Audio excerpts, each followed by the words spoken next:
राधे राधे सभी को। Welcome back to my YouTube channel. I hope कि आप सब अच्छे होंगे।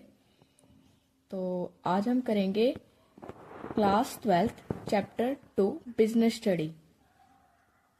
तो हम पिछली क्लास में हमने चैप्टर 1 कंप्लीट कर चुके हैं, आप सबको पता है। अब हम करेंगे chapter 2 business study class 12।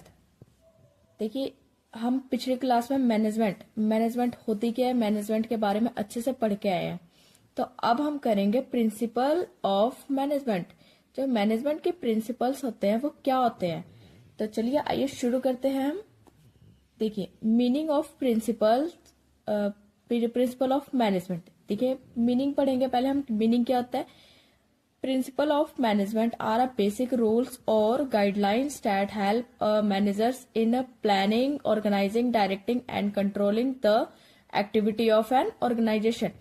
Principal, देखिए प्रिंसिपल ना एक गाइडलाइंस बताई गई है हमें कि प्रिंसिपल क्या है, एक गाइडलाइंस। जैसे एक बेसिक रूल्स होते हैं, रूल्स और गाइडलाइंस जो हेल्प करते हैं हमारी, जो मैनेजर्स होते हैं उनके हेल्प करते हैं किस चीज में, प्लानिंग में, ऑर्गेनाइजिंग में, directing, controlling activity of an organisation, किसी भी ऑर्गेनाइजेशन में। ठीक है, नेक्स्ट पॉइंट है हमारा the principle of management help managers is making a better decision.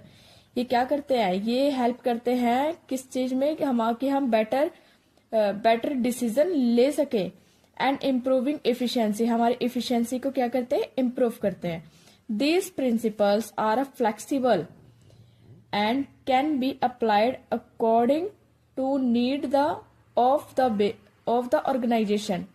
ये क्या करते हैं, एक तो ये बिल्कुल फ्लेक्सिबल है और इसको हम अपने अकॉर्डिंग अप्लाई कर सकते हैं, जरूरत के अकॉर्डिंग किसी भी ऑर्गेनाइजेशन में। They play an important role in achieving organisation goals successfully. देखिए, अगर हम ये इसका ना एक बहुत इंपॉर्टेंट रोल है। अगर हम इसके अकॉर्डिंग इसके रूल्स को और इसके बेसिक गाइडलाइंस को अगर हम फॉलो करें तो हम क्या कर पाएंगे, ऑर्गेनाइजेशंस पे गोल्स को अचीव कर पाएंगे और गोल्स सक्सेसफुल होएगा। ठीक है, अचीविंग ऑर्गेनाइजेशन एंड सक्सेसफुली। तो इसके डेफिनेशन पढ़ते हैं हम। डेफिनेशन क्या होती है, देखिए डेफिनेशन क्या है। Principle of management are the basic rules and guidelines that help managers in planning or organizing, directing and controlling the activity of an organization to achieve its goal efficiency and effectively। वही चीज बताई गई है इसमें। जो हमारे principles of management है वो एक बेसिक रूल्स है और गाइडलाइंस है जो हेल्प करते हैं हमारी प्लानिंग में, ऑर्गेनाइजिंग में, डायरेक्टिंग एंड कंट्रोलिंग में, जिससे हम अपने गोल्स को अचीव कर पाते हैं। और क्या होता है goals, organisation to achieve its goal effectively and efficiently. तो इसके कुछ फीचर्स होते हैं, फीचर्स के बारे में हम जानते हैं। तो चलिए शुरू करते हैं। फीचर्स मतलब विशेषताएं, क्या क्या विशेषताएं होती है। देखिए, features and natures of principle management. इसके प्रिंसिपल्स और फीचर्स ये पूछ लिया जाता है एग्जाम्स में। पहला क्या है, universal applicability and general guidelines, flexible in nature, behaviour in nature and contingent on situation, aim at achieving goals.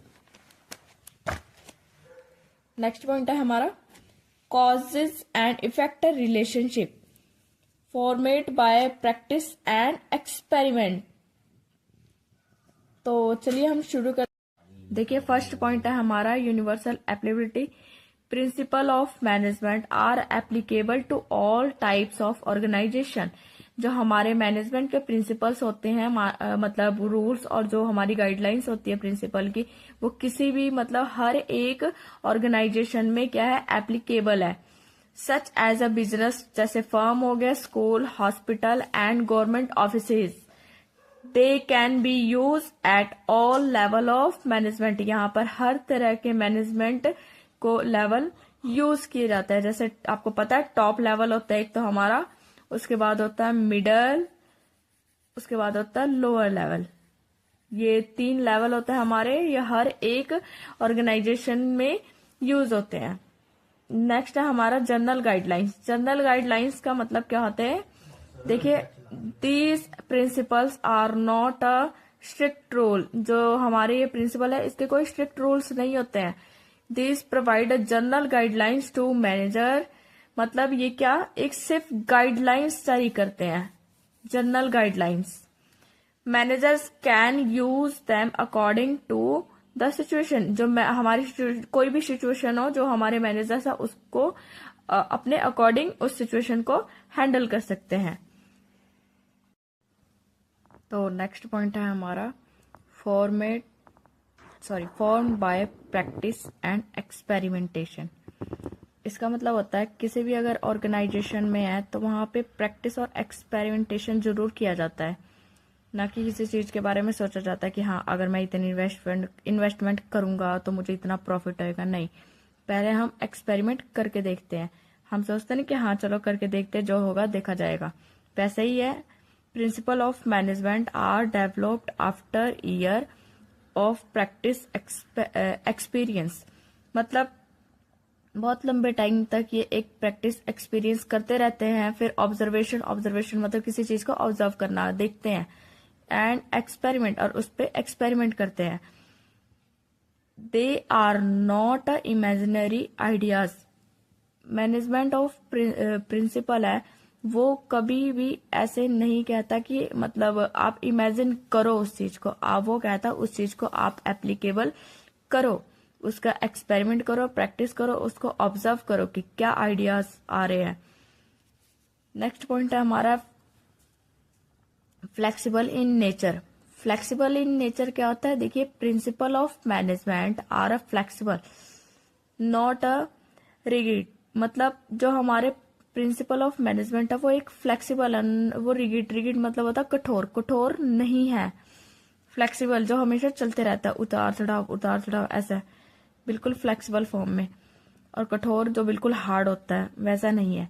देखिए क्या है, managers can change and apply them according to the need of organisation. जो हमारे managers है ना, वो अगर अपने ऑर्गेनाइजेशन में कुछ भी चेंज करना चाहते हैं, नेचर को देखकर कुछ भी, तो वो चेंज कर सकते हैं। अगर शायद उनको लगे कि हाँ हमें इस चीज की ज्यादा जरूरत है, इसमें हमें ऐसे चेंजेस करने चाहिए, तो वो कर सकते हैं। तो ये हमारा डिपेंड किस पे करता है, नेचर के ऊपर सब डिपेंड करता है। Behaviour and nature. देखिए, बिहेवियर एंड नेचर क्या होता है, these principles deals with human behaviour. जो हमारे प्रिंसिपल्स होते हैं ना, वो डील्स करते हैं किसके साथ, ह्यूमन बिहेवियर को देखते हैं। जैसे they help managers understanding employees need, motivation and relationship at work.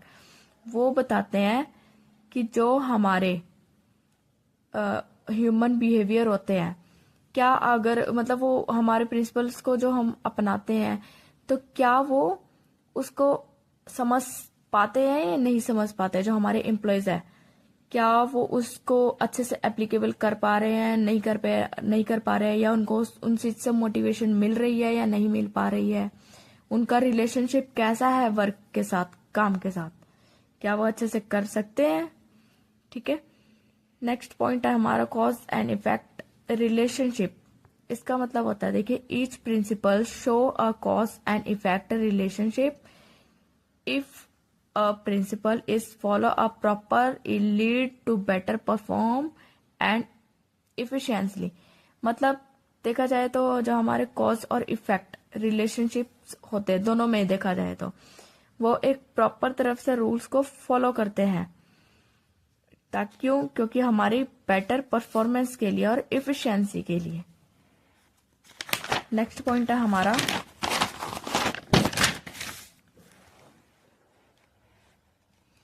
Contingent and situation. Contingent and situation क्या होता है, there is no one better way to apply this principal.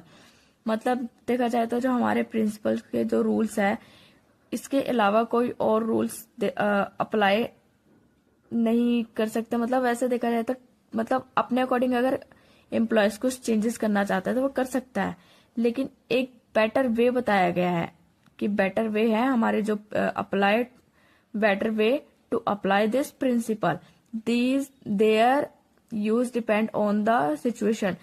वो डिपेंड किस पे करता है? सिचुएशन पर, इन्वायरमेंट पर एंड टाइप ऑफ ऑर्गेनाइजेशन पर।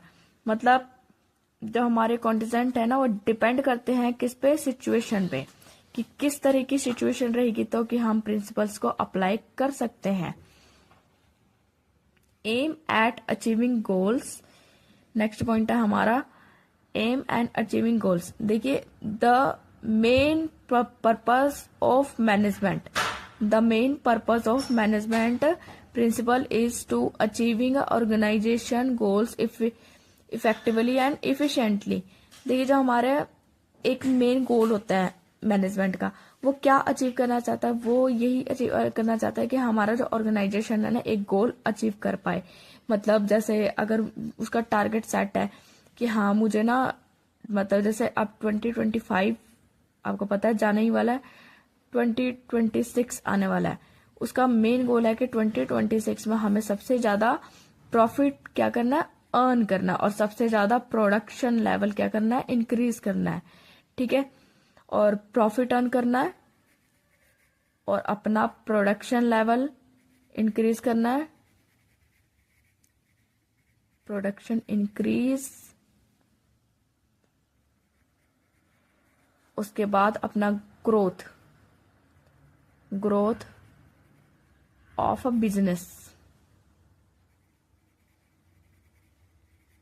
Growth of a business. देखिए तो हर एक ऑर्गेनाइजेशन का ना अपना एम होता है और अपने अचीविंग गोल्स होते हैं कि हाँ हमें क्या करना है लाइफ में। जैसे हर एक बच्चा सोचता है कि हमें बड़े होके डॉक्टर बनना है, इंजीनियर बनना है, कुछ भी सोचते हैं तो उनका भी एक गोल होता है। वैसे ही हर एक ऑर्गेनाइजेशन है उनका भी एक गोल होता है, वो गोल अपना सेट करता है कि हाँ हमें ना ये करना है तो करना है।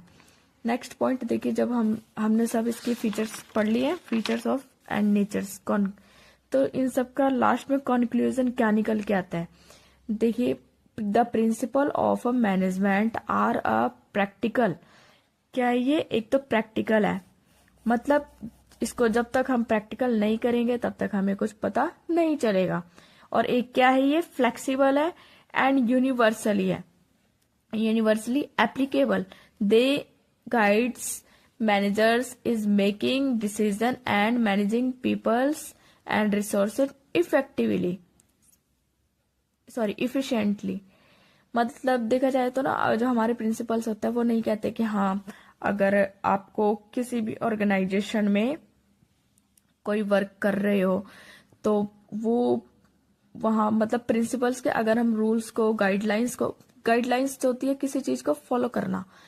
अगर जैसे हम देखा जाए हमारी गवर्नमेंट क्या करती है, अगर कुछ भी होता है कहीं पे कोई हड़ताल होगी कुछ भी हो गया तो गवर्नमेंट क्या करेगी वहां पे उस एरिया में ना गाइडलाइंस जारी कर देगी कि ये हम न्यूज पे देखते हैं तो न्यूज में क्या खबर आती है कि जैसे यूपी सरकार है, यूपी सरकार ने किए कुछ गाइडलाइंस जारी, वैसे ही है अगर कोई ऑर्गेनाइजेशन है तो हम ना उसकी ना मैनेजमेंट की प्रिंसिपल ऑफ मैनेजमेंट की कुछ गाइडलाइंस होती है ना उसको फॉलो करते हैं। Radhe Radhe guys, welcome back to my YouTube channel. आप सभी का स्वागत करती हूँ मैं। तो हम कर रहे थे class 12th business study chapter 2। इसमें हम कर रहे थे प्रिंसिपल ऑफ मैनेजमेंट। मैनेजमेंट के प्रिंसिपल्स क्या होते हैं हम अभी तक हमने पढ़ लिया है, फीचर्स पढ़ लिए हैं इसके प्रिंसिपल्स के। अब हम करेंगे आज significations of principle of management, ये क्या होती है इसकी। तो चलिए शुरू करते हैं। पहला पॉइंट है इसका providing a guidelines for action. Second point है हमारा improving efficiency of management. Third है helping in decision making. Fourth है providing satisfy approach to management, flexible in management, training, education and development of manager, optimum utilization of resources, encourage team work and coordination। आगे है achieving organization goals, fulfilling social responsibility. तो चलिए हम शुरू करते हैं। आइए हम पहले थोड़ा signification of principle of management होता क्या है इसके बारे में पढ़ेंगे। देखिए, the principle of management are important guidelines that help a manager perform their duties efficiently। हमने पिछली क्लास में पढ़ा था कि जो प्रिंसिपल्स होती है मैनेजमेंट की वो हमें क्या प्रोवाइड करती है, गाइडलाइंस प्रोवाइड करती है। तो उसी वे में हम चलते हैं आगे। They are based on experience and observation and help in achieving organisation goal smoothly. देखिए, इन्होंने लिखा है कि एक्सपीरियंस मतलब हम इसका प्रैक्टिकली करते हैं, प्रैक्टिकली करने के बाद फिर हम इसको ऑब्जर्व करते हैं कि हाँ कि हमारा रिजल्ट क्या आ रहा है। उसके बाद है ऑर्गेनाइजेशन, जो हमारा गोल अचीव करते हैं वो फिर वर्क हमारा क्या चलता है, स्मूथली चलता है। The importance of principle of management can be understood with the following points and explain. तो कुछ पॉइंट्स है इसके, उसके बारे में हम पढ़ते हैं signification of principle of management के। देखिए, पहला पॉइंट क्या है, पहला है provide a guidelines for action. देखिए, गाइडलाइंस बताया था मैंने आपको कि जो हमारे मैनेजमेंट के प्रिंसिपल्स होते हैं वो हमें क्या प्रोवाइड करते हैं, गाइडलाइंस मतलब एक सीक्वेंस बताते हैं कि हमें इस डायरेक्शन में ही चलना है। तो देखिए, पहला पॉइंट क्या है, principle of management guide managers on how to perform different management. जो हमारे प्रिंसिपल्स होते हैं मैनेजमेंट के वो हमें क्या बताता है, गाइड करते हैं कि कैसे हमें परफॉर्म करना है एक मैनेजमेंट फंक्शन लाइक और planning, organising, directing and controlling. मतलब हमें जो मैनेजमेंट के फंक्शंस है उसमें कुछ गाइडलाइंस प्रोवाइड करता है कि हमें वो किस फॉर्म में जाना है, कैसे वर्क करना है। नेक्स्ट देखिए, जैसे मैंने एग्जांपल लिखा है, एग्जांपल मैंने क्या लिखा है, अ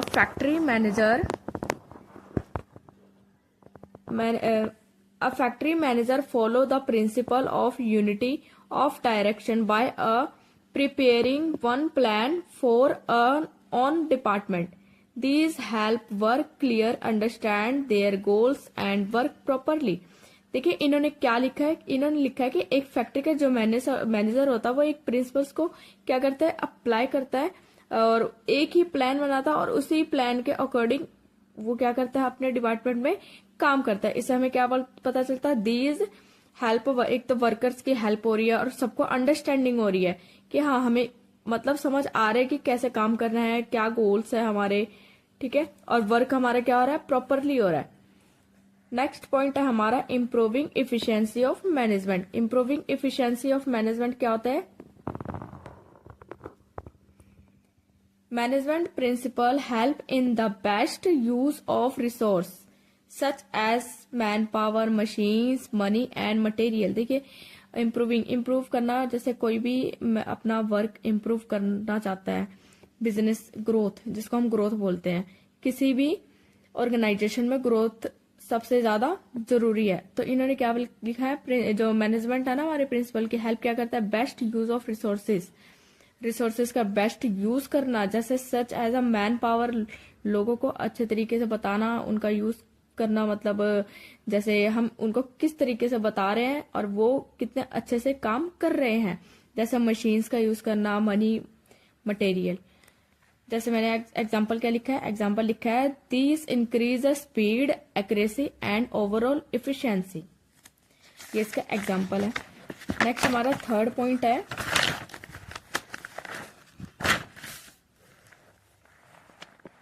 देखिए थर्ड पॉइंट क्या है हमारा, helping in decision making. Helping in decision making क्या होता है, principle of management help a manager make correct and logical decision. जो हमारे प्रिंसिपल्स होते हैं वो क्या बताते हैं, वो एक लॉजिकल डिसीजन बताते हैं कि मतलब एक करेक्ट लॉजिकल डिसीजन कैसे हो सकता है। जैसे एग्जांपल क्या है, these help in a quick and effective decision making. जैसे एकदम से क्विकली, मतलब कोई भी प्रॉब्लम एकदम से क्विकली सॉल्व आउट करना। नेक्स्ट पॉइंट है हमारा providing scientific approach to management.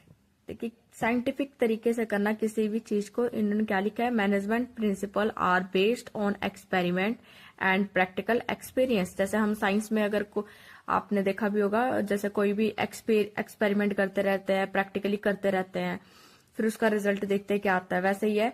तो इन्होंने यही चीज बताई है, प्रिंसिपल जो मैनेजमेंट प्रिंसिपल होता है वो भी यही बताता है कि experiment and practical experience and making a management more systematic and scientific.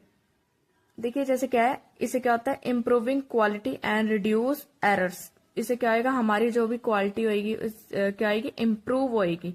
जैसे कोई कंपनी का एक प्रोडक्ट है, तो अगर उसमें हम बार बार कुछ चेंजेस लाते रहते हैं, कुछ एडवांस सोचते रहते हैं कि हमें कैसे बेचना चाहिए, इसमें क्या ऐड करना चाहिए कि कुछ और अच्छा लगे देखने में, या फिर उसमें क्या ऐसा डाले, मतलब किसी भी चीज का एक्सपेरिमेंट करना उस प्रोडक्ट से रिलेटेड, उसकी इम्प्रूवमेंट हो रही है। और जो रिड्यूस एरर्स, जो उसमें प्रॉब्लम्स होगी वो क्या होगी, कम होएंगी। नेक्स्ट पॉइंट है हमारा training, education and development of managers. देखिए बहुत इंपॉर्टेंट पॉइंट है, training, education and development of managers. मतलब management principle provide a basic knowledge to train a new manager. जो मैनेजमेंट है वो क्या प्रोवाइड करता है कि एक बेसिक नॉलेज, किसी भी मैनेजर को एक बेसिक नॉलेज तो होनी ही चाहिए। कोई अगर न्यू ज्वाइन कर रहा है तो उसको हर चीज के बारे में पता होना चाहिए, मैनेजमेंट क्या होता है, क्या वर्क करता है, कैसे करता है।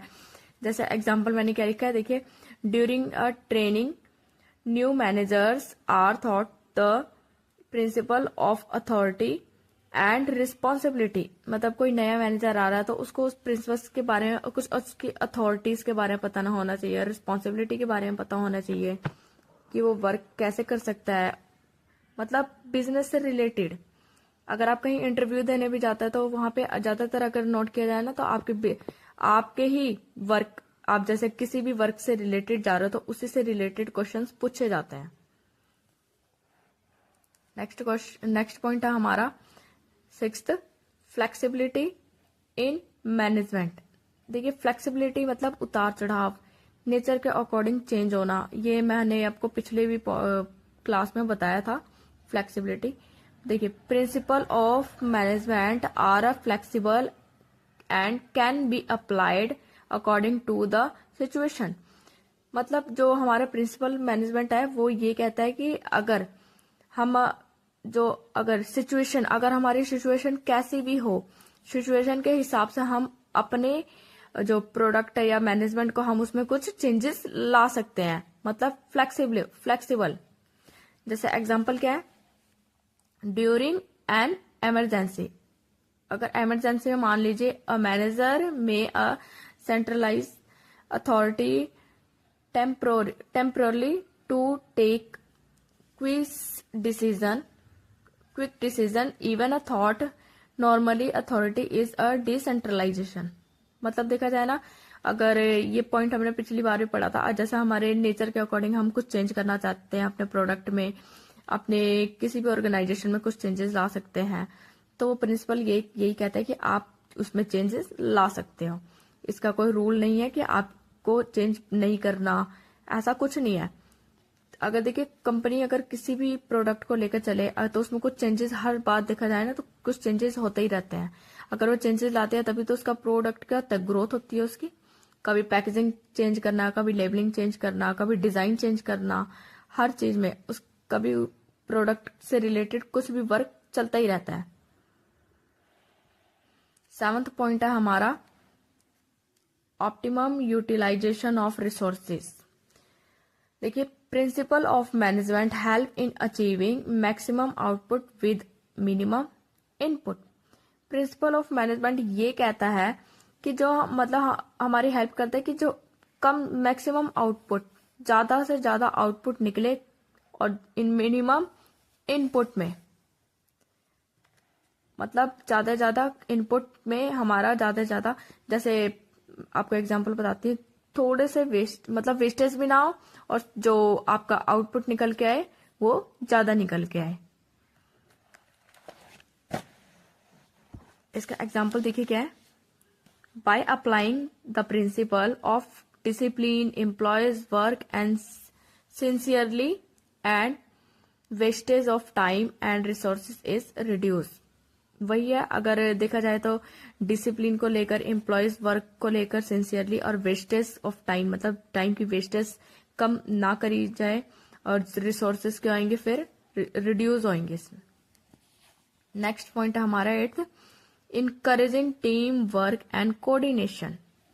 ये सबसे इंपॉर्टेंट पॉइंट है हमारा। Management principle promote a coordination and team work among employees. Management principles है जो वो क्या कहते हैं, वो कहते हैं कि हाँ एक टीम वर्क के अकॉर्डिंग एम्प्लॉयज काम करे। ये नहीं कि हाँ कोई एक पर्सन कह रहा है मैं अपना दूसरा काम करूंगा, दूसरा कह रहा है मैं अपना दूसरा काम करूंगा, तो ऐसे क्या होगी, ऐसे कोऑर्डिनेशन नहीं होएगी। तो सब क्या करते हैं, एक साथ कोऑर्डिनेशन के अकॉर्डिंग ही वर्क करते हैं, एज ए टीम के अकॉर्डिंग। एग्जाम्पल क्या है, encourage team spirit with improve a corporation. अगर हम एक टीम के अकॉर्डिंग, मतलब एक आत्मा, स्पिरिट मतलब आत्मा होता है, एक आत्मा का अकॉर्डिंग एक साथ चले सब, तो इससे क्या आएगी, हमारी इम्प्रूवमेंट होएगी, इम्प्रूवमेंट कॉर्पोरेशन। 9th हमारा पॉइंट है अचीविंग ऑर्गेनाइजेशनल गोल्स।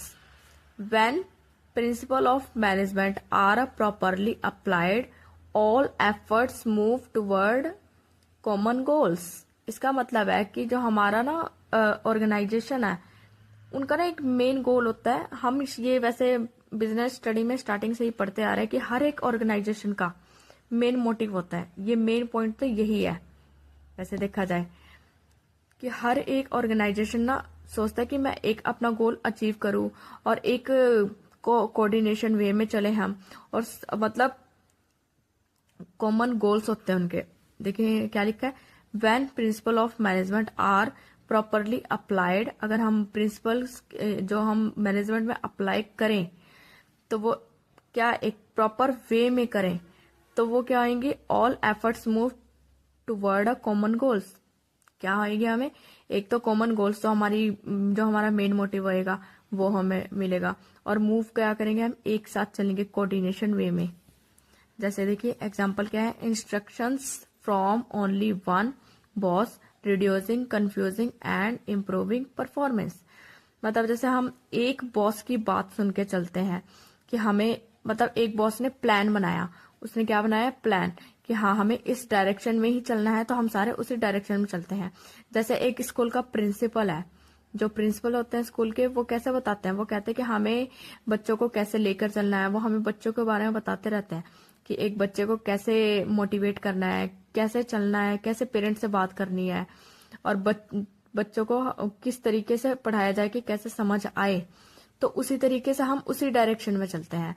तो वैसे ही एक कंपनी का चाहे बॉस हो, जो हेड होते हैं, तो वो भी क्या करते हैं, वो भी एक ऐसे ही डायरेक्शन में सबको लेकर चलते हैं, जिससे हमारी क्या होती है, इम्प्रूवमेंट भी होती है, और कुछ हमें नॉलेज भी होती है गेन, कि हाँ हमें क्या सीख मिला। हर जगह से वैसे हमें कोई ना कोई नई चीज मिलती है जरूर सीखने को।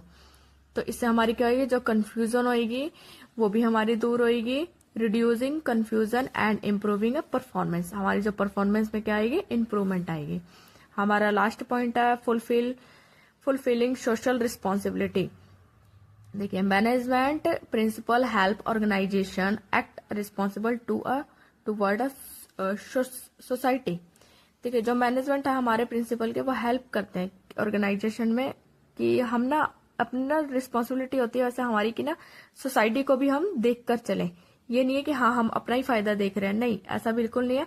हमें अपनी सोसाइटी को भी देख कर चलना है, कि हमारे आसपास का वातावरण कहीं हमारी वजह से कुछ ज्यादा खराब ना हो, या वैसे देखा जाए वैसे तो हो ही रहा है। जितनी ज्यादा कंपनियां इम्प्रूवमेंट हो रही है, उतने ज्यादा ही नेचर्स क्या आ रहे हैं, डैमेज हो रहे हैं हमारे आसपास के। और जो पॉल्यूशन से, आपको पता ही है कितनी ज्यादा पॉल्यूशन हो रही है आज के टाइम में। तो वैसे ही है, इन्होंने देखो एग्जाम्पल में क्या लिखा है, improved employees satisfaction and social welfare. देखिए एम्प्लॉयज की इम्प्रूवमेंट मतलब एक तो एम्प्लॉयज को ना सेटिस्फैक्शन दिलाना, और सोशल वेलफेयर को भी देखकर चलना, ये दोनों चीज मायने करती है। तो देखिए हमने प्रिंसिपल ऑफ मैनेजमेंट पढ़ लिया आज। अब हम पढ़ेंगे इसके कंक्लूजन। सब हमने पढ़ लिया कंक्लूजन क्या होता है, मतलब इन सब का निचोड़ क्या निकला। देखिए they guides managers improve efficiency, support decision making, encourage teamwork and help in achieving a organizational as well as the social goals। इन्होंने बताया है कि जो हमारे मैनेजर्स होते हैं वो क्या करना, इम्प्रूव करना, एफिशिएंसी को इम्प्रूव करना, डिसीजन मेकिंग को improve, support decision making, encourage team work, मतलब टीम वर्क में काम करना, help in achieving organisation as well as a social goals. और सोशल गोल्स जो हमारे देखकर चलना, उन सबको एक साथ लेकर चलना। आपको पता है जब आप कुछ भी कोई भी क्वेश्चन लिखते हो या कोई भी एग्जाम में आ गया, लास्ट में ना उसका कंक्लूजन जरूर लिखा करो। ज्यादा नहीं, 1-2 लाइन में लिख दो, वो बहुत है। इससे टीचर को लगेगा कि ज्यादातर ना इससे अच्छा इम्पैक्ट पड़ता है कंक्लूजन से। कोई भी टीचर यही सोचता है कि हाँ बच्चे ने अच्छा पढ़ा है तभी वो कंक्लूजन लिख रहा है। और कंक्लूजन में ये नहीं है कि हाँ आपको अपनी जो मतलब बुक में लिखा है वही लिखना, नहीं, आप अपनी तरफ से कुछ भी बना के लिख दो कंक्लूजन में, पर हाँ वो चैप्टर से रिलेटेड होनी चाहिए, ना कि चैप्टर से बाहर। और ज्यादातर जो हमने पढ़ा है, जो हमने गेन किया चैप्टर में से, हम उससे ही रिलेटेड लिख सकते हैं, इतना तो हम कर ही सकते हैं। तो hello guys, Radhe Radhe, welcome back to my YouTube channel. I hope कि आप सब अच्छे होंगे। तो चलिए हम शुरू करते हैं फंडामेंटल प्रिंसिपल ऑफ मैनेजमेंट। आपको पता है पिछली क्लास में हमने किया था सिग्निफिकेशन प्रिंसिपल ऑफ मैनेजमेंट किया था, तो आज हम करेंगे फंडामेंटल। फंडामेंटल का मतलब आपको पता है जैसे कोई रूल्स और रेगुलेशन, जैसे इसके बिना कोई मूल्य उद्देश्य होता है जैसे किसी चीज का, तो वैसे ये हमारे मैनेजमेंट है ना, प्रिंसिपल ऑफ मैनेजमेंट, इसका भी एक मूल्य उद्देश्य है। तो क्या होते हैं, चलिए पहले हम इंट्रोडक्शन से स्टार्ट करते हैं। तो चलिए आइए शुरू करते हैं। देखिए management is the process of planning, organising, directing and controlling the activity of an organisation. ये हम स्टार्टिंग से पढ़ते आ रहे हैं। मैनेजमेंट क्या है, मैनेजमेंट एक प्रोसेस है, प्लानिंग, ऑर्गेनाइजिंग, डायरेक्टिंग, कंट्रोलिंग, ठीक है, किसी भी ऑर्गेनाइजेशन में हर एक एक्टिविटी की जाती है। देखिए to achieve goals efficiency and effectively, to manage a work properly, एक तो मैनेज को वर्क अच्छे से करना, और certain a basic rules and guidelines are required. और मतलब देखा जाए बेसिक रूल्स एंड जो गाइडलाइंस होती है उसकी जरूरत होती है। These rules are known as a principle of management. इस रूल्स को हम क्या कहते हैं, प्रिंसिपल ऑफ मैनेजमेंट। देखिए the fundamental principal of management where give by a हेरेन फ्योल। हेरेन फ्योल एक है जो जिन्होंने हमें फंडामेंटल के बारे में बताया है कि फंडामेंटल ऑफ प्रिंसिपल्स होते क्या है ये। देखिए a France management think these principles help managers in making decision and managing people in a systematic way. इन्होंने बताया कि जो हमारा फंडामेंटल ऑफ मैनेजमेंट होता है ना, इसके प्रिंसिपल्स ये क्या करते हैं, ये हमारी हेल्प करते हैं किसमें, डिसीजंस में और मैनेजिंग पीपल, और सिस्टमैटिक वे में काम करना। ओके, तो चलिए शुरू करते हैं। हेरेन फ्लियो ने दिया था हमें फंडामेंटल कि मतलब प्रिंसिपल ऑफ मैनेजमेंट के फंडामेंटल्स क्या क्या होते हैं, जिनको हम father of fundamental of a principle कहते हैं, प्रिंसिपल ऑफ मैनेजमेंट। तो पहला हमारा क्या है, डिवीजन ऑफ वर्क। डिवीजन आपको नाम से पता चल रहा है, डिवीजन का मतलब होता है डिवाइड करना किसी भी ऑर्गेनाइजेशन में। अब ये तो नहीं कि कोई एक ही पर्सन किसी भी ऑर्गेनाइजेशन में वर्क करता रह रहा है, नहीं, वो इतने सारे पर्सन होते हैं और हर उस काम को डिवाइड कर दिया जाता है थोड़े थोड़े लोगों में। जैसे क्या है, division of work means dividing, मतलब क्या होता है, dividing work among people according to their skill and ability. अब देखिए इन्होंने बताया कि जो डिवीजन ऑफ वर्क होता है वो डिवाइड कर दिया जाता है, मतलब जो जिन पर्सन के पास, जो लोगों के पास एक तो स्किल्स होते हैं, एबिलिटी होती है, जिसके अंदर जो टैलेंट होता है उसके अकॉर्डिंग वर्क को डिवाइड कर दिया जाता है। When a person does the small work efficiently increase and time is saved, इससे क्या हमारा होता है, इफिशियंसी इंक्रीज होएगा और जो हमारा टाइम होएगा वो सेव होएगा। मतलब लोगों में डिवाइड कर दिया हमने काम। अब जैसे स्कूल्स के आपको एग्जांपल देखो, इन्होंने एग्जांपल भी दिया है। एग्जांपल में क्या लिखा है, इन अ स्कूल, एक स्कूल में देखा जाए तो डिफरेंट टीचर्स होते हैं। Different teachers teach a different subject like a math, English and science. मतलब देखा जाए तो ना हर एक स्कूल में अलग अलग सब्जेक्ट के टीचर्स होते हैं। अब ऐसा तो नहीं कोई कोई एक ही टीचर हर एक सब्जेक्ट पढ़ाएगा, नहीं, ऐसा बिल्कुल नहीं है। वहां पे इंग्लिश का टीचर अलग होएगा, मैथ का अलग होएगा, साइंस का अलग होएगा हर एक स्कूल में। देखिए सेकंड पॉइंट है हमारा अथॉरिटी एंड रिस्पॉन्सिबिलिटी। अथॉरिटी और रिस्पॉन्सिबिलिटी क्या होता है, देखिए authority means the power to give order and responsibility means the duty to complete the work. देखिए अथॉरिटी का मतलब होता है पावर्स टू गिव ऑर्डर, मतलब ऑर्डर देना, और रिस्पॉन्सिबिलिटी का मतलब होता है ड्यूटी को कंप्लीट करना, हमें उस काम को पूरा करना। Authority and responsibility should go together.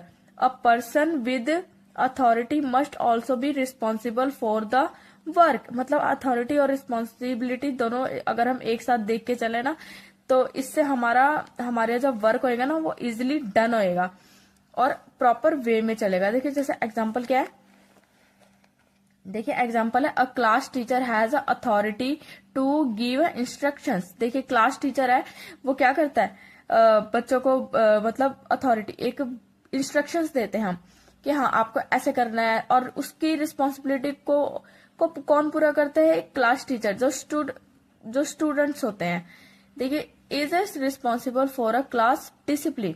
और स्टूडेंट क्या करते हैं, क्लास में डिसिप्लिन बनाए रखते हैं।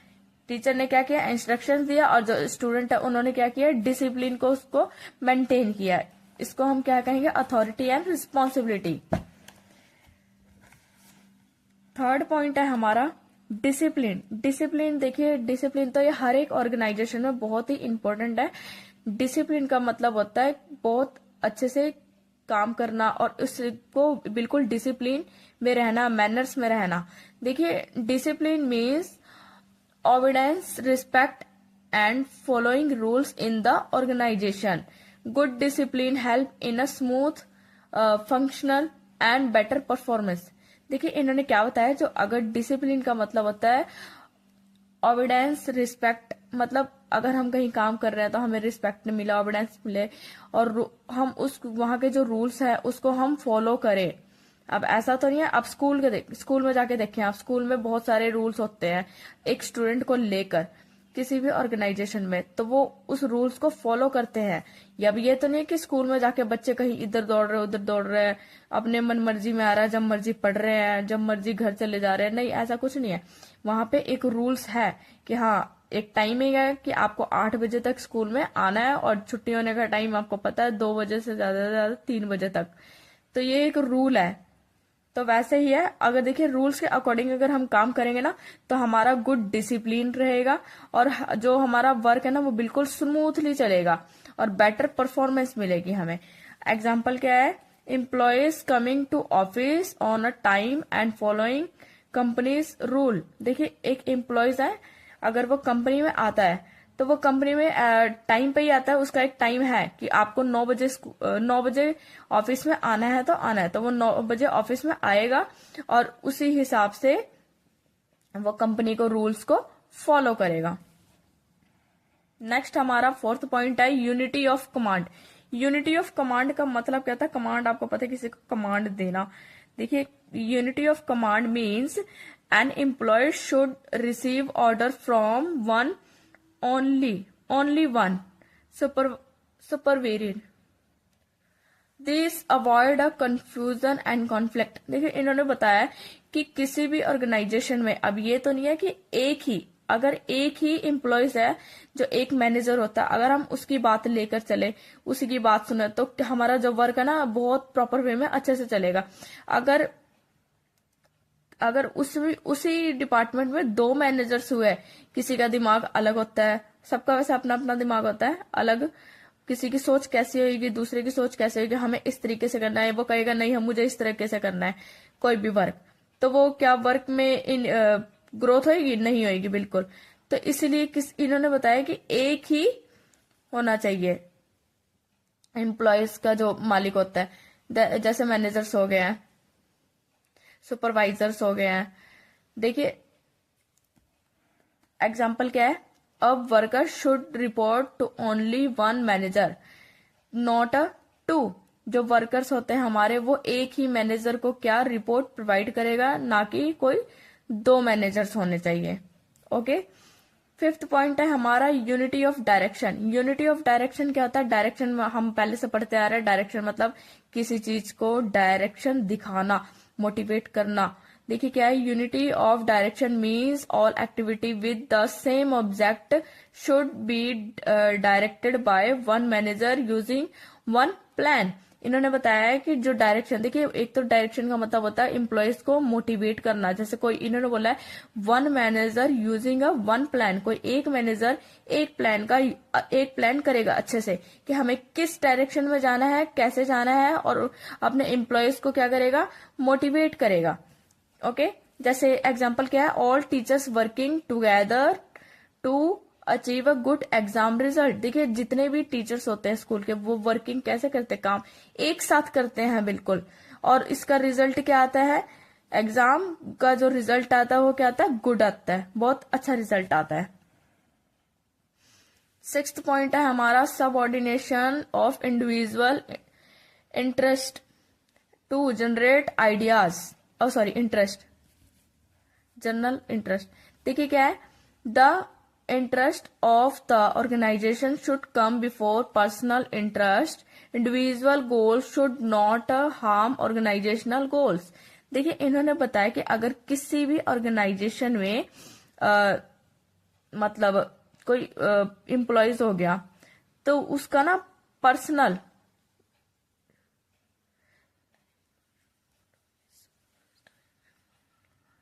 हाँ जैसे इन्होंने बताया कि कोई भी ऑर्गेनाइजेशन में जो एक एम्प्लॉयज होता है तो वो अपना पर्सनल वर्क नहीं कर सकता। देखिए अब ऐसा तो नहीं है कि हाँ हमारा, जैसे अगर हमारे स्कूल में हम किस लिए जाते हैं, स्कूल में जाता है टीचर, टीचर का काम है सिर्फ बच्चों को जाके वहां पे पढ़ाना, उनको मोटिवेट करना, उनको मतलब एक तरह अच्छे तरीके से तैयार करना लाइफ के लिए कि हाँ आपको कैसे क्या करना है, हर एक तरीका बताया जाता है।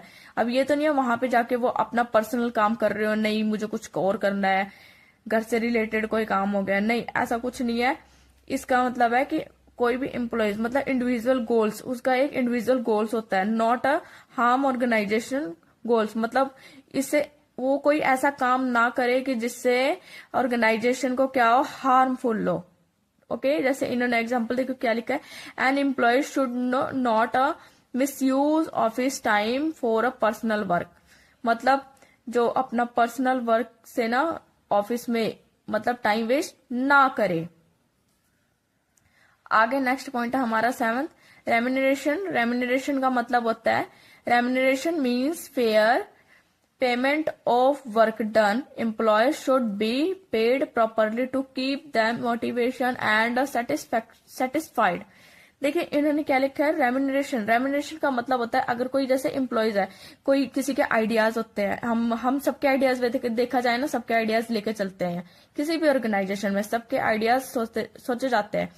अगर जैसे मीटिंग होती है टाइम टू टाइम, कहीं भी किसी भी ऑर्गेनाइजेशन में आप देखेंगे कि हमें अपना अगर ग्रोथ को लेकर देखें, बिजनेस की ग्रोथ के ऊपर बात करें, तो वो सारे क्या कहते हैं, एक मीटिंग रखी जाती है। मीटिंग में हर एक बंदा, हर एक पर्सन अपने अपना मोटिवेट, अपना अपना दिमाग यूज करता है कि हमें ऐसे करना चाहिए, वैसे करना चाहिए। अगर हम उसके आइडियाज को फॉलो करते हैं, वैसे करते हैं, तो उससे क्या होता है, एक तो हमें मोटिवेशन मिलेगी, और जो हमारा बिजनेस ग्रोथ होएगा, है ना, प्रोडक्शन लेवल बढ़ेगा। तो इससे क्या होता है, जैसे इसे ना एम्प्लॉयज को ना लालच दिलाया जाता है कि आपको, अगर आप कोई अच्छे आइडियाज देते हो हमारी कंपनी के लिए, या कोई अच्छा काम करते हो हमारे ऑफिस में, तो आपको जैसे उस तौर पे सैलरी दिया जाएगा, बोनस दिया जाएगा। ऐसा होता है हर एक ऑफिस में, हर एक ऑर्गेनाइजेशन में। अगर कोई एम्प्लॉयज अच्छा वर्क करता है ना, तो उसको उस तौर पे ना बोनस नहीं तो सैलरी जो होती है ना, पेमेंट इंक्रीमेंट होती है, वो किया जाता है। नेक्स्ट पॉइंट है हमारा centralisation and decentralisation. Centralisation decentralisation क्या होता है? देखिए, centralisation means a concentration of authority at the top, मतलब जो टॉप लेवल के मैनेजमेंट होते हैं ना, उस पर ज्यादा कंसंट्रेट किया जाता है। और उसके बाद क्या है? While decentralisation means sharing authority with a lower level, a balance between both in a necessary. मतलब इन्होंने बताया कि जो हमारा लोअर लेवल का होता है ना अथॉरिटी, उसको भी साथ लेकर चलते हैं, दोनों का ना बैलेंस क्या करता है? इक्वल, बराबर लेके चलते हैं। ओके, जैसे एग्जांपल क्या है? Major a decision by a top management and daily decision by a supervisor. जो टॉप लेवल के जो डिसीजन होते हैं वो कौन लेता है? टॉप लेवल के जो मैनेजर्स होते हैं वो लेते हैं, और जो लोअर लेवल के होते हैं डेली डिसीजंस, वो कौन लेते हैं? सुपरवाइजर्स लेते हैं। आगे है scalar chain.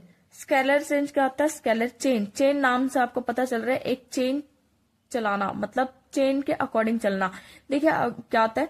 Scalar chains mean a clear line of authority from a top to bottom, मतलब एक क्लियर चेन चलती है इनकी टॉप लेवल से सीधा बॉटम लेवल तक, जिससे क्या होता है? Communication should follow this change.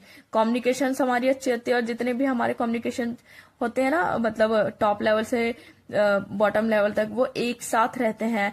अब देखिए, जैसे एग्जांपल क्या है? जैसे एक स्कूल है, स्कूल में सबसे टॉप लेवल पे क्या है? प्रिंसिपल, उसके बाद क्या आता है? वाइस प्रिंसिपल, उसके बाद आते हैं टीचर्स, उसके बाद आते हैं स्टूडेंट। इन सबका क्या होता है? आपस में कम्युनिकेशन क्या है? बेटर है। ओके, नेक्स्ट हमारा 10th पॉइंट है ऑर्डर। ऑर्डर तो ये तो आप सबको पता ही होगा, ऑर्डर जैसे हम आज के टाइम में करते हैं किसी पे भी ऑर्डर झाड़ना, वैसे ये देखिए, order means the right person at the right place. इन्होंने बताया कि ऑर्डर का मतलब होता है एक राइट पर्सन, सही पर्सन को ना सही जगह पे होना जरूरी है।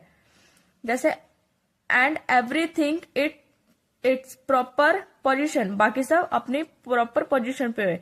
मतलब जैसे एक कोई मैनेजर है या फिर कोई सुपरवाइजर है, कंपनी का कोई भी एम्प्लॉयज हो गया, उसको अगर उस पे नॉलेज है उस चीज की, जिस पोजीशन पे वो है, अगर उसको अच्छे से नॉलेज होगी, वो अच्छे से हमारे बिजनेस को ग्रो अप लेवल पे लेके जा सकता है, तो एक पर्सन राइट है, मतलब वो अपनी राइट सही जगह पे है।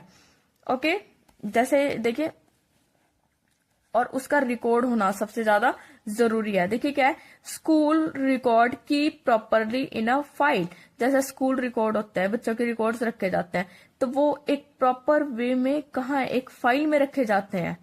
अगर मैंने किसी से पूछा कि हाँ मुझे इस क्लास के, जैसे मैंने कहा कि मुझे फर्स्ट क्लास के बच्चे का रिकॉर्ड चाहिए, जैसे इसका नाम है मन्नत, मन्नत का मुझे रिकॉर्ड चाहिए, तो वो क्या करेंगे? मुझे फटाफट रिकॉर्ड निकाल के देंगे कि हाँ इस बच्चे का नाम ये है, इसके पेरेंट्स का नाम ये है, इसका एड्रेस ये है, फोन नंबर ये है, ठीक है। तो इसको हम ऑर्डर कहते हैं, जो मतलब एक सही पर्सन को सही जगह पर रहना। ओके, आगे देखिए क्या है? इक्विटी। इक्विटी क्या होती है? Equity means a fairness and kindness is dealing with a employees. Manager should treat everyone equally. जो इन्होंने बोला इक्विटी का मतलब होता है, मतलब इक्वली लेकर चलना सबको। अब ये नहीं है कि हाँ भाई हम टॉप लेवल पे आते हैं, हम कंपनी के मैनेजर्स हैं, हम कंपनी के डायरेक्टर हैं, और ये लोअर लेवल वालों को कहते हैं कि नहीं ये तो वर्कर है, ये क्या करेंगे, ये वो। ऐसा कुछ नहीं है। इक्विटी का मतलब होता है बेटा सबको इक्वल नजर से देखना। एक कंपनी ऐसा सोच के चलती है कि सबके लिए सेम रूल्स होने चाहिए, और reward for all employees, reward जैसे सबके लिए इक्वल इनाम होने चाहिए। अब जैसे देखा जाए एक स्कूल स्टाफ है, स्कूल के स्टाफ में देखा जाए ना, तो वहां पे ऐसा होता है अक्सर, जो मतलब टीचर्स होते हैं, वहां की मेड्स होते हैं, ड्राइवर्स होते हैं, उन सबको ना इक्वल लेके चलते हैं। अब जैसे दिवाली आई, दिवाली पे जो भी गिफ्ट देते हैं तो वो सबको क्या कहते हैं? इक्वली गिफ्ट देते हैं। अब ये नहीं है कि वो मेड्स के लिए अलग गिफ्ट देंगे, टीचर्स को अलग देंगे, जो ड्राइवर्स हैं उनको अलग देंगे, ऐसा बिल्कुल नहीं है। ये फिर पार्शलिटी वाली बात हो जाती है। तो इसलिए हर जगह सेम रूल्स और सेम रिवॉर्ड्स रखे जाते हैं, हर एक ऑफिस में, हर एक एम्प्लॉयज के लिए, और किसी भी ऑर्गेनाइजेशन में। देखिए आगे क्या है? Stability to turn of personal. देखिए एक क्या आता है, employees should be give a job security, frequently transfer and removal reduce efficiency. इसका मतलब होता है कि कोई भी एम्प्लॉयज ये चाहते हैं कि उसकी जॉब सिक्योरिटी रहे, मतलब उसके लिए कुछ सिक्योरिटी जो कंपनी देती है, ठीक है, जैसे frequency transfer and removal reduce efficiency. देखिए इन्होंने क्या लिखा है, जैसे एग्जांपल क्या है, permanent teacher give a better result and temporary than temporary teacher. देखिए परमानेंट टीचर इन्होंने वो बताया जो एक फिक्स टीचर होता है, मतलब जो बहुत पुराना टीचर होता है। अगर ऐसा होता है देखा जाए, मतलब जो वो टीचर 15 साल से पढ़ा रहा हो तो उसको ना एक्सपीरियंस होता है उस चीज का, कि मतलब हाँ 15 साल से वो पढ़ा रहा है। अगर उसने कह दिया ना कि ये पेपर में क्वेश्चन आएगा तो आएगा, तो उससे क्या होता है, उससे जो पूरा जो हमारा रिजल्ट आता है ना, तो वो क्या आता है, वो पूरा 100% आता है, क्योंकि उसको पता होता है कि ये मुझे पक्का पता है कि ये क्वेश्चन आएगा तो आएगा। तो वैसे ही है, जो एक परमानेंट टीचर हमारा बेटर रिजल्ट हमें प्रोवाइड करता है, किसके मुताबिक, एक टेम्पोररी टीचर्स के मुताबिक। ओके, नेक्स्ट पॉइंट है हमारा इंटेंटिव। इंटेंटिव क्या होता है, initiative means encourage employees to take new ideas and suggestion, it increase a motivation and creativity. देखिए इन्होंने बताया कि मतलब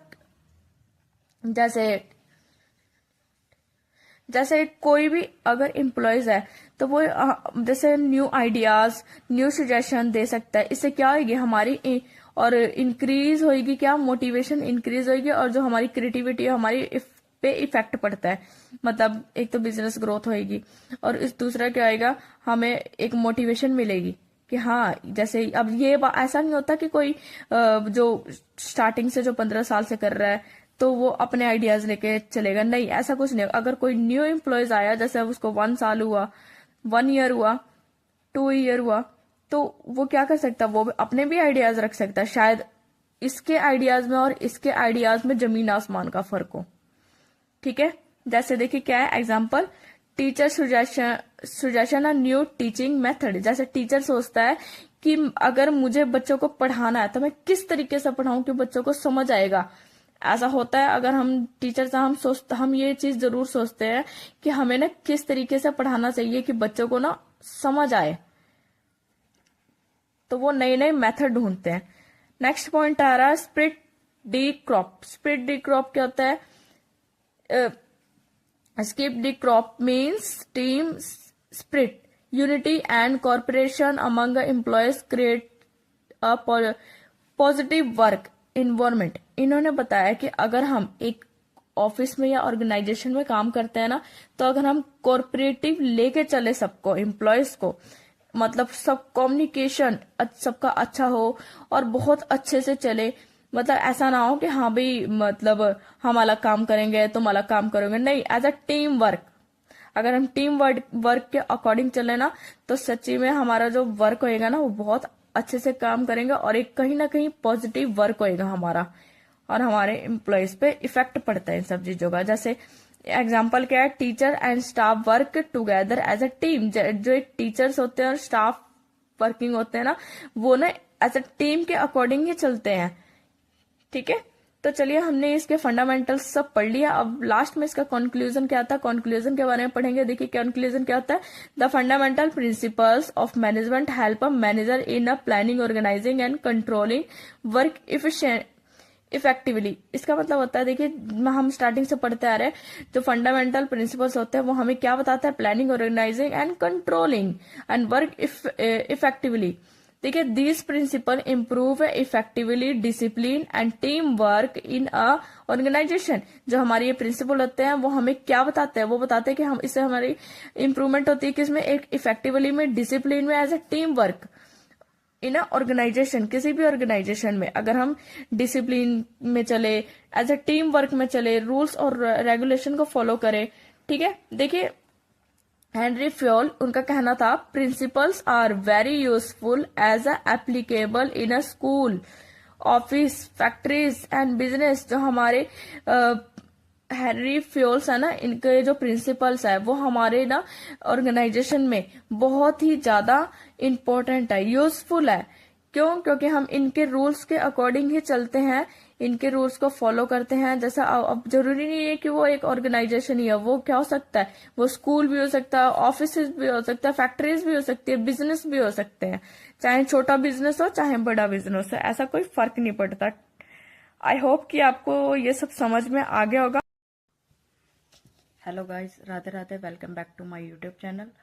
आई होप कि आप सब अच्छे होंगे। तो आज हम करेंगे scientific management principle and techniques. तो कल हमने क्या किया था, कल हमने किया था फंडामेंटल ऑफ प्रिंसिपल मैनेजमेंट। तो आज हम करेंगे scientific management principle and techniques करेंगे इसके। तो चलिए हम शुरू करते हैं। पहले हम जानते हैं कि साइंटिफिक मैनेजमेंट होता क्या है। देखिए, साइंटिफिक आपको नाम से पता चल रहा है। साइंटिफिक जैसे हमें कोई काम करना तो साइंटिफिक तरीके से करना, मतलब वैज्ञानिक तरीके से करना। देखिए क्या है scientific management. Scientific management is a theory developed by a F.W. Taylor. It means a managing work scientifically, not by a guesswork. इन्होंने बताया कि ये जो डेवलप्ड किया है, किसने किया है, F.W. टेलर ने किया है। इसका मतलब है कि जो हमें अपना काम करना है वो एक साइंटिफिक तरीके से करना है, ना कि हमें गैस वर्क करना है।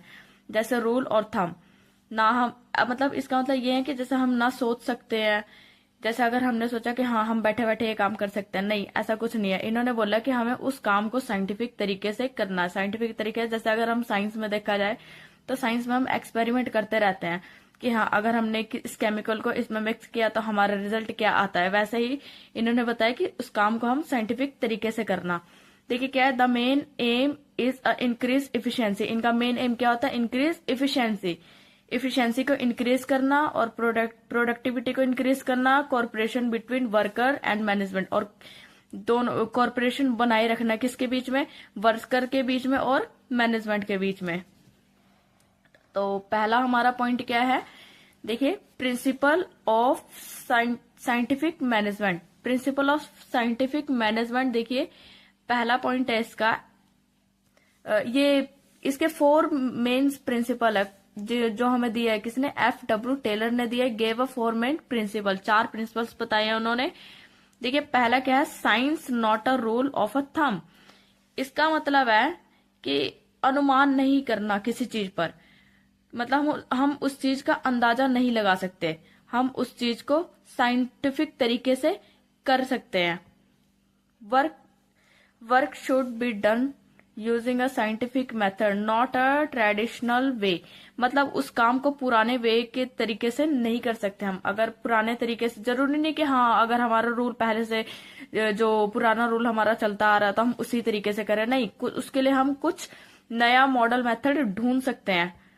ठीक है, जैसे एग्जाम्पल देखिए क्या है, instant of allowing a work to lift load in their own way, management study the best method to lift heavy goods safe and quickly.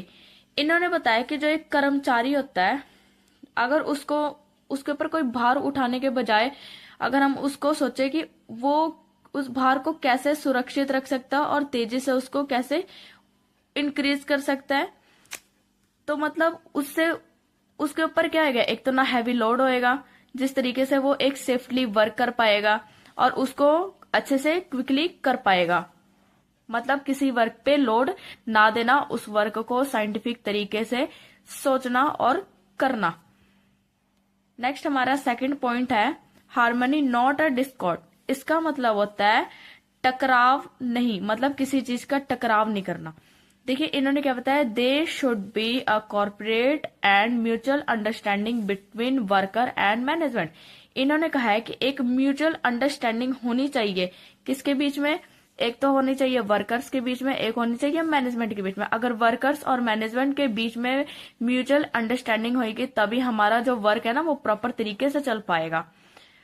ठीक है, जैसे देखिए उदाहरण क्या है, इसका एग्जाम्पल है management provide a proper wages and good working condition and workers perform their duties and honestly. देखिए मैनेजमेंट क्या कहता है, मैनेजमेंट कहता है कि अगर जो वर्कर्स होते हैं ना वो एक वेजेस के लिए काम करते हैं, ठीक है, लेकिन उनका सिर्फ अगर अच्छे कार्य के लिए वो काम करें एक मैनेजमेंट के थ्रू, और तो वो एक वर्कर्स क्या करते हैं, एक पेमेंट के लिए काम करते हैं, तो वो एक मतलब कंडीशन लेके चलते हैं कि हाँ जो वर्कर्स परफॉर्म करें ना वो एक ड्यूटी अपनी हॉनेस्टली करें।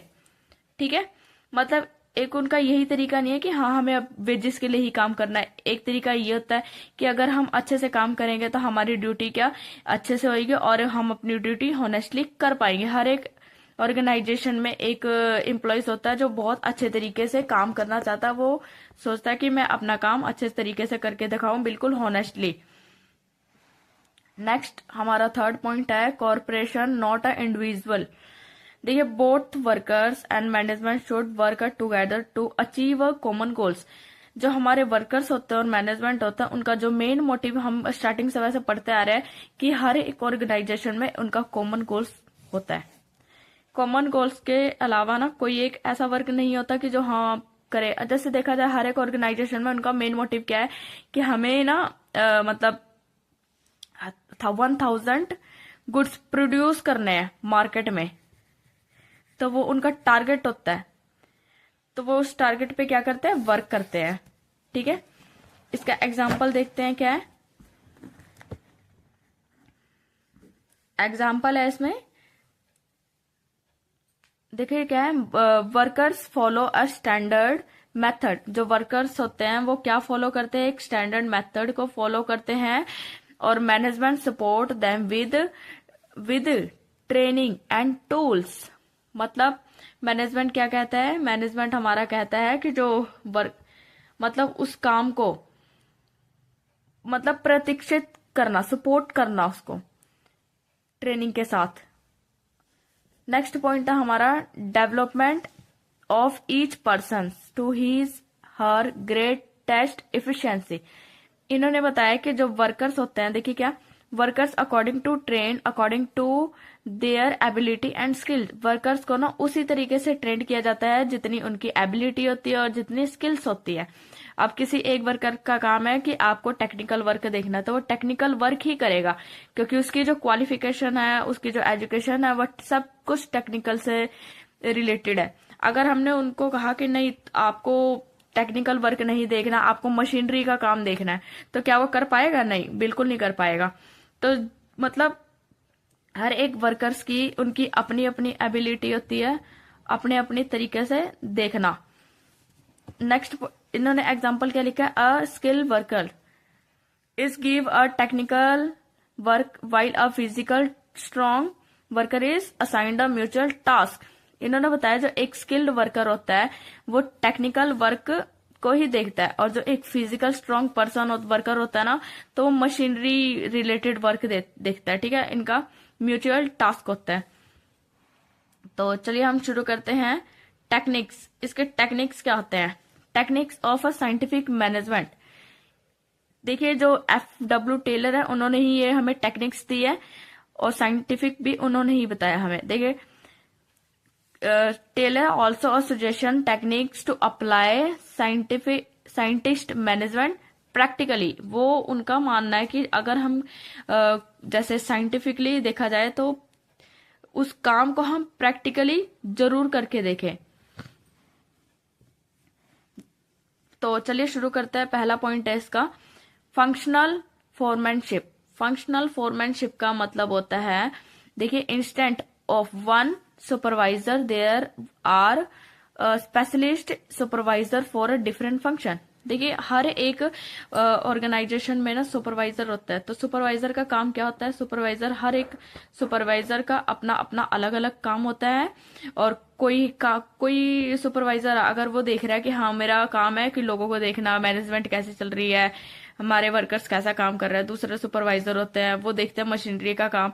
ठीक है, दूसरा टेक्निकल सुपरवाइजर होता है। ठीक है, तो वैसे ही सबका अपना अपना अलग काम होता है। देखिए एग्जाम्पल क्या है, वन सुपरवाइजर चेक क्वालिटी, जैसे एक सुपरवाइजर क्या चेक करता है, वो क्वालिटी चेक करता है, और अनदर जो दूसरा सुपरवाइजर है क्या करता है, वो प्लान कर रहा है, plan work, and another maintain a discipline. जो दूसरा सुपरवाइजर है क्या कर रहा है, प्लान कर रहा है कि हाँ हम किस अकॉर्डिंग वर्क कर सकते हैं, हमारा इंक्रीज वर्क कैसे होएगा, और जो तीसरा है वो क्या कर रहा है, डिसिप्लिन को मेंटेन कर रहा है। नेक्स्ट है हमारा स्टैंडर्डाइजेशन एंड सिंप्लीफिकेशन। सिंप्लीफिकेशन और स्टैंडर्डाइजेशन क्या होता है, worker should be standardize to reduce wastage and increase efficiency. जो स्टैंडर्डाइजेशन और सिंप्लीफिकेशन ये हमें ये बताता है कि जो हमारी ज्यादा से ज्यादा मैनेजमेंट में या प्रोडक्शन में वेस्टेज क्या हो, कम से कम हो, और इंक्रीज क्या हो, सबसे ज्यादा इफिशिएंसी इंक्रीज हो। जैसे एग्जांपल देखिए क्या है, एग्जांपल है using the same size tools and machine for a similar task in the factory. देखिए हमारे जो देखा जाए हम किसी भी ऑर्गेनाइजेशन में जो हमारी मशीनरी होती है ना, तो वो किसी एक ही टास्क के लिए यूज किया जाता है। अब ये तो नहीं है कि हाँ हर एक ऑर्गेनाइजेशन में हर एक चीज के लिए अलग अलग मशीन हो, नहीं, ऐसा बिल्कुल नहीं है। वो ऐसे ही मशीनरी परचेज करते हैं कि उसी मशीनरी से उनका सारा काम आसानी तरीके से हो सके, ठीक है, मतलब उसके लिए अलग अलग मशीनरी परचेज ना करनी हो। नेक्स्ट हमारा है मेथड देखिए क्या आता है, मेथड स्टडी का मतलब होता है finding the best possible way to do a job. मतलब फाइंडिंग मतलब खोज करना किसी चीज की। जैसे काम करने का सबसे अच्छा तरीका क्या हो सकता है, देखिए क्या है, example studying the best way to pack goods to save a time and effort. इन्होंने बताया कि समय और मेहनत से बचने के लिए सामान को पैक करना अच्छे तरीके से, तो इससे क्या हो रहा है, हमारा टाइम सेव हो रहा है। Next point